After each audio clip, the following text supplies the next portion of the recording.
Welcome, everybody. We call the September meeting of Dunn County's Judiciary and Law Committee to order at 4:30 p.m. And first order of business is the second order actually is the Pledge of Allegiance. But I think we're going to skip that because we don't usually do it, do we? Yeah, maybe I'm looking at the wrong agenda. Maybe my fault. Who printed this agenda? I did. I just want to say the pledge. What can I say? Well, we'll call the roll then. And Supervisor Bauer, Supervisor Gilbert, Supervisor Vandermeulen, and Supervisor Wilsey. Here. Everybody's here. Okay. Okay, approval of the minutes from the August meeting. If everybody had a chance to look at those, anybody want to make a motion, or are there any changes, questions about the minutes? Make a motion to approve. Motion to approve the minutes by Supervisor Wilsey and seconded by Supervisor Vandermeulen.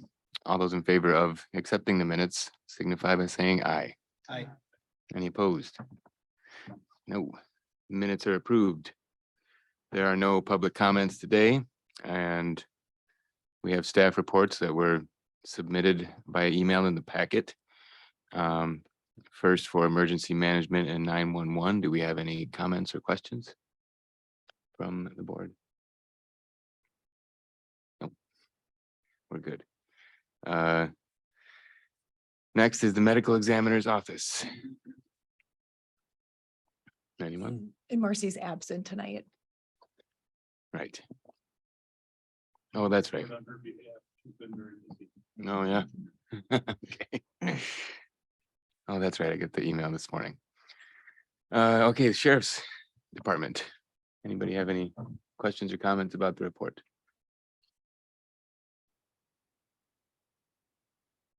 All right. And the courts is next. Katie? Yeah, I Anybody don't have- have anything additional to report.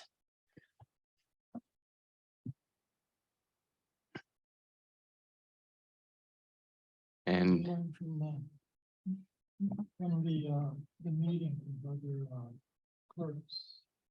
Yeah, it was a really good informational meeting. I kind of acted as the moderator between all of the 11 counties in the 10th judicial district, but staff were given an opportunity to talk about small claims, civil, family, and paternity cases. And really, we're doing things really well in Dunn County. I would say that we're on par. We're not doing things inappropriately. We're very efficient in our processes. So I was very happy with my staff that attended it. And I think other counties were given the opportunity to learn on maybe how they could become more efficient or different strategies for them to handle, difficult filings in a better manner. So it was good outcome. I'm curious, how many small claims court cases do you have? Normally numbers have been a low the last couple of years, but 750 to about 950 cases each year.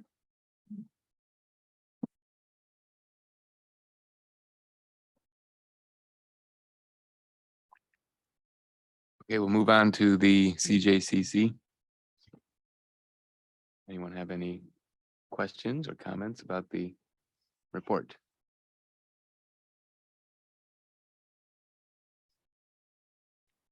Carl? The word deflection comes up and I don't know what to do with that. So can you explain that? That's a great question. So, yeah, when we attended the Police Treatment and Community Collaborative training down in Chicago, we really learned the difference between deflection and diversion. I was kind of using them interchangeably before, but deflection is to really keep folks out of the criminal justice system altogether. Diversion is they're in the criminal justice system and they are afforded opportunities to get out of the criminal justice system. So meaning if with our law enforcement behavioral health officer, they're going to be doing deflection and diversion activities. So some people that are at risk or potentially struggling out there, rather than making it a criminal justice case and bringing them into the criminal justice system, that they are deflected out, really try to help them get the resources or services that they might need, treatment, for example. rather than bring him into the criminal justice system where there is access to treatment, but it is harder to come by and it's more challenging. So if we, people that are abusing drugs or alcohol, if we can get them connected with community-based treatment, they have better outcomes than if we bring them into the criminal justice system with charges and then can use some coercion to get them into treatment. But it's just different avenues to really deal with some of the drug and alcohol and mental health calls that we often see. So to put it short, deflection is like, no, that's, kind of how it was presented, that, we don't want to create a criminal record or an arrest, really want to connect them with assistance. Thank you.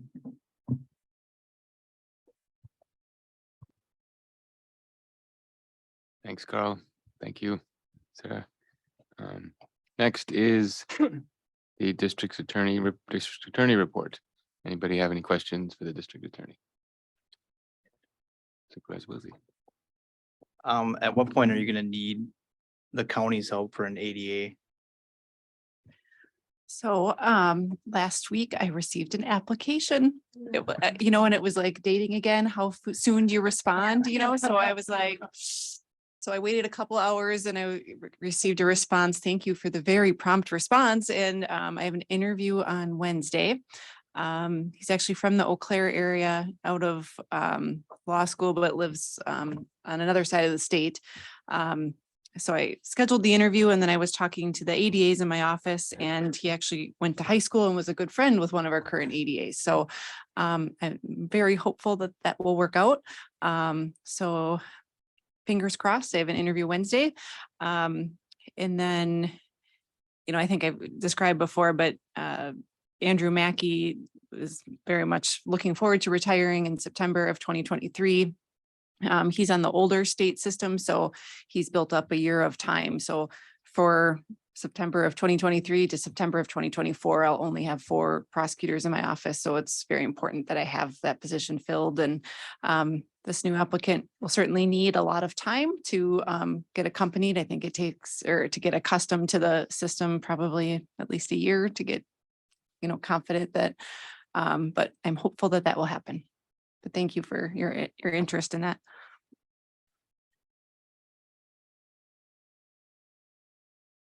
Any other questions? All right, thanks. Thank you, everybody, for your reports. Next, we'll go down to consideration of actions to be taken by the Judiciary and Law Committee. Request to amend inventory of job classes for substance abuse counselor. Do you want us, can somebody speak to that, Sarah? Sure. Okay. Thank you. And we got Sheriff here for backup. So as you're aware, the CJCC received a grant to provide medication assisted treatment in jail. The grant began April 1st, and it runs through September of next year, I believe. Initially, when we applied for the grant, we were planning on contracting services to bring in a provider to provide services in jail, treatment services.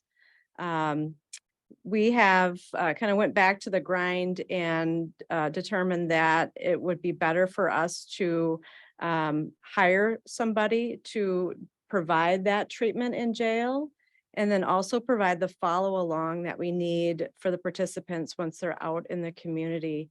Initially, we planned on the jail director doing a lot of the legwork, but I think we found that we really need a point person in the jail to provide that cognitive groups in jail, connect with the medical side, medical providers in jail to provide the medication assisted treatment, do assessing, and then connect people with treatment following their release from jail so they can get a dose of treatment while they're in jail, and then continue that treatment out in the community with the various providers that are out there.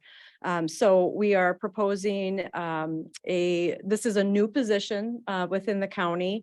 It is 100% grant funded at this point. We will be having an LTE start here soon. While this new position kind of goes through the approval process. But essentially, it really will be the point person for the program in jail. We hope that the grant funding will be there beyond the 1 year to really provide the services. And it sounds pretty optimistic that the funds will be there on the state level. And it really does fill a need for treatment in jail. By and large, most of the inmates have drug and alcohol and mental health needs. So this really helps them use their time wisely, start to work on the treatment needs that they have and really continue those once they're out in the community. And this, the connection with crime and drug abuse, we hope that ultimately that will reduce them reoffending or recidivating and coming back in to the jail. Anything that you'd like to add, Sheriff? No, I think Sarah pretty well covered it, but it's a better opportunity to serve the citizens of the county, inmates, and get them on a better path than trying to contract somebody to come in, and frankly, they're just about impossible to find somebody to come into the jail and provide services to inmates on a regular basis. If we have an in-house person, it's a much better service to them, and I think they've got a better chance of being successful. I think it's a good opportunity. 100% grant funded. Either we pay it to a county employee, who I think we've found a great match for this position, or we pay it to a contracted service. And I think we're better served as a community to pay it to a person that is a county employee. I think we were the only ones in the state to put in for this MAT and receive this MAT funding, medication assisted treatment across the state. So I anticipate there being, this grant funding available to us for several years to come. So I think they want to see it, tried throughout the state. There's other counties that have these programs already, but when this MAT grant opened up, we were the only ones to submit for it across the state and give it a go that didn't already have a program up and running. So I think the grant funds are going to be there for several years in the future to at least see it run its course a little bit and see how successful we can be with it.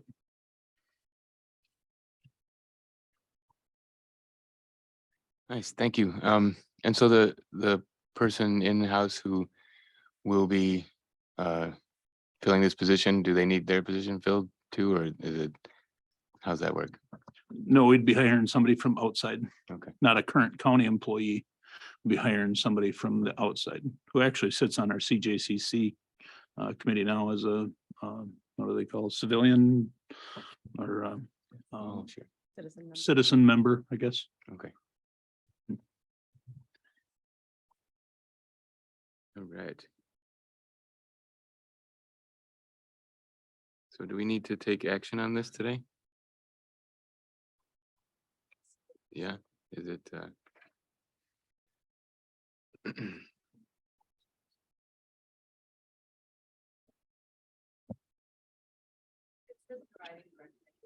Yeah. Okay, yeah, I didn't see a resolution or anything, so. And so do we do a motion to provide a recommendation to the Committee on Administration for this? Okay. Yes, that's how it yeah. works. Okay. Would anybody like to make that motion? I move to pass this along to the Committee on Administration with the recommendation. Okay. Okay, I think Supervisor Gilbert beat you to the second, but Supervisor Vandermeulen makes the motion to approve this and send it along to the Committee on Administration. All those in favor signify by saying aye. Aye. Aye. Any opposed? Okay, it is recommended. Next is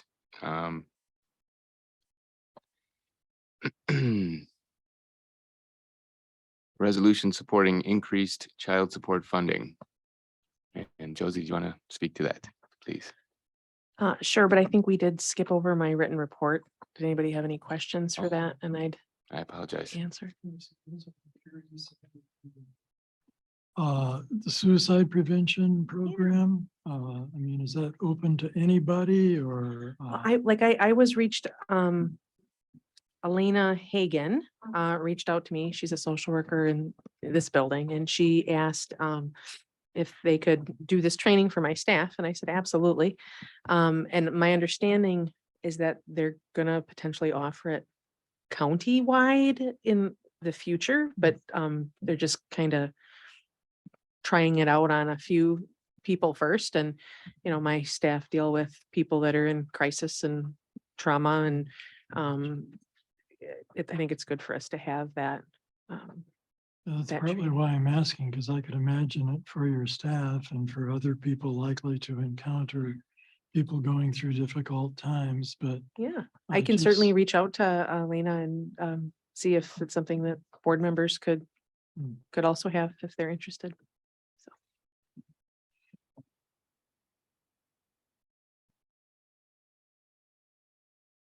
Any other questions then? Okay. So for this resolution, there's no impact on Dunn County's budget. It seems to be sort of an annual thing, where the Wisconsin Child Support Enforcement Association encourages county leaders to reach out to our county boards to get support in their ask of the governor's office to increase our program funding statewide. And so if you are in support, this resolution would go next to the legislative committee and then on to the full board.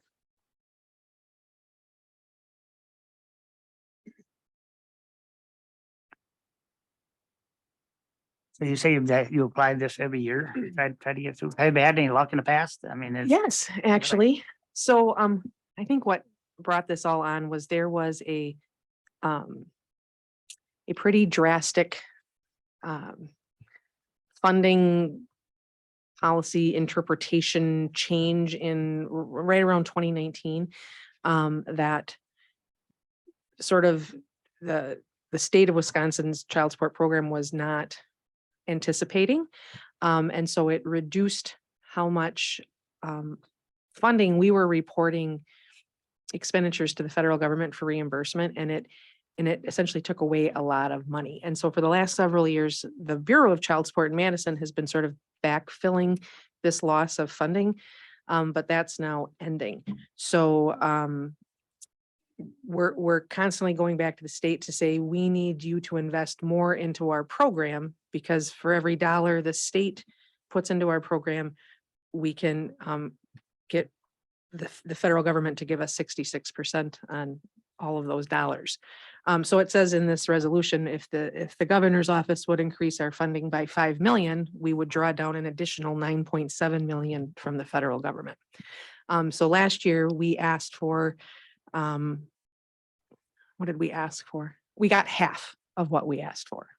So I think this is probably making up the other half we didn't get last year.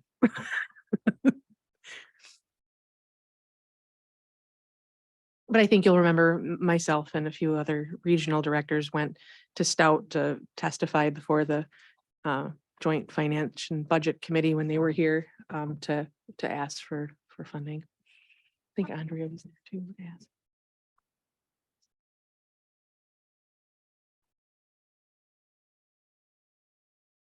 So is this also a recommendation to the executive committee, or do we vote on it here? I think it goes to the legislative committee, Okay, is what Attorney Lang told me. okay. It's because I see it says executive committee on the resolution sure. here, so. Okay. It should go to the executive committee, I believe. So Okay. it'll be a vote tonight. Oh, so what's on the last line? Judiciary and Law Committee supports this resolution being forwarded to the County Board of Supervisors Mhm. by the legislative committee. I do But then believe that it's- you need to vote on it tonight to make it go to the executive to get it to the county board. Just passing it along. Okay. Well, the same people are on both of those committees anyway.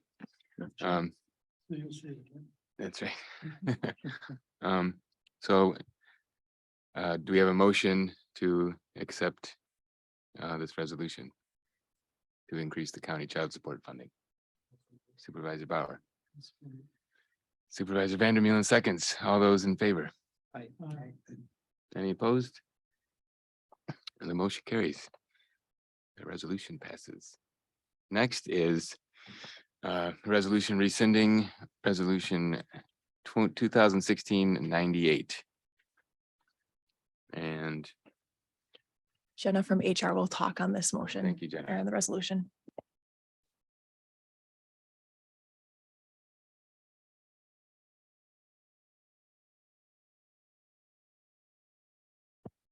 Good afternoon.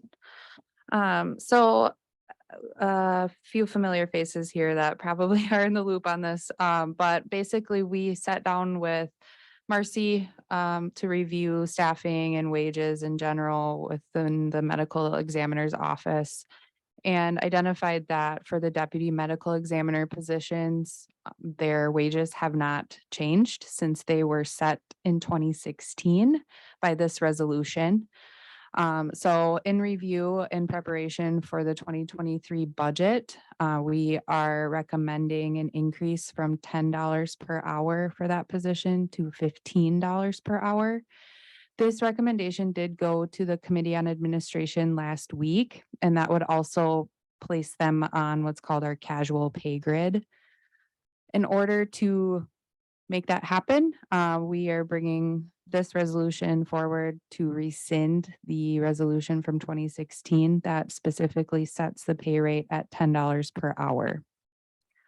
So that is the purpose of this. And then we would review the rate of pay annually as with any other casual position that we have on the pay grid.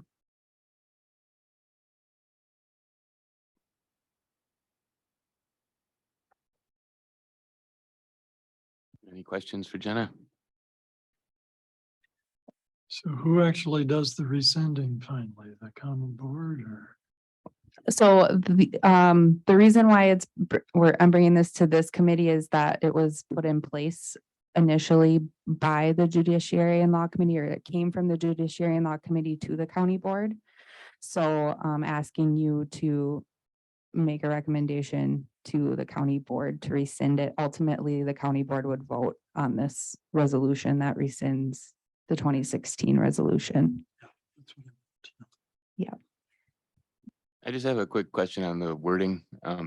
It says, and it probably doesn't matter, but it says, however, the wage for deputy medical examiners, we set and capped at $10. And I think it should be was set and capped at $10 per hour. I agree. Okay, Mhm. we'll get that switched. I can make that amendment before it goes to review for executive committee. Thank you. I think that's it. So do I have a motion to rescind resolution 2016-98? So moved. Supervisor Vandermeulen, Second. Supervisor Wilsey seconds. Any more discussion on it? All those in favor, say aye. Any opposed? The resolution is rescinded and, well, it's passed along to the county board anyway. Okay.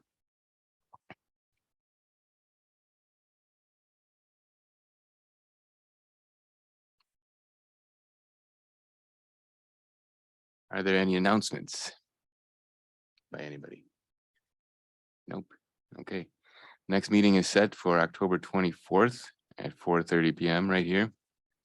And if there's nothing else, we are adjourned. Thanks, everybody.